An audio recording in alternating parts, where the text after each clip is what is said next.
The 2020 Minnesota hunting and trapping regulations are now available, and a nondescript little sentence on page 8 represents a sad milestone in the history of Minnesota deer management. Under New for 2020 on page 8, it says, due to the expansion of CWD management zones, antler-point restrictions are temporarily canceled for the 2020 season. Now, I've covered APR from the beginning in this state, and as a southeast Minnesota deer hunter, the regulations were important to me.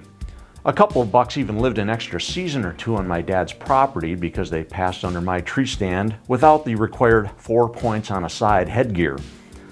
Barbara Keller, the DNR's big game program leader, told me this past Monday that the agency could dissolve its rigid, and in my opinion, necessary response to the recent Dakota County CWD positive deer after 3 years, and the agency isn't just paying lip service to potentially restoring APR at that time.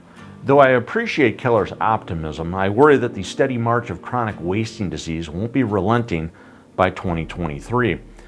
APR developed when a group of southeast hunters in the late 1990s, the Blufflands Whitetails Association, recognized the region's ability to produce quality deer, and they wanted to try some strategies to help let big bucks live even longer.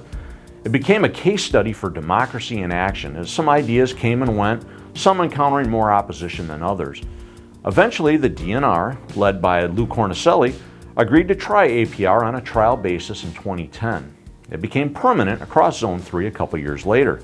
Public support for APR increased over the years to the point where a solid majority of southeast Minnesota deer hunters approved of the rule.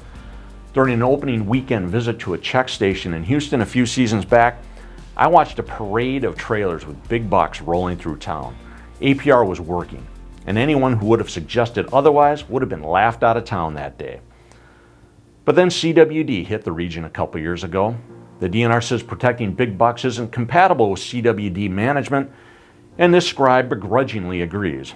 But I couldn't let APR pass into history without one last tip of the hat to this successful rule and the people who made it happen.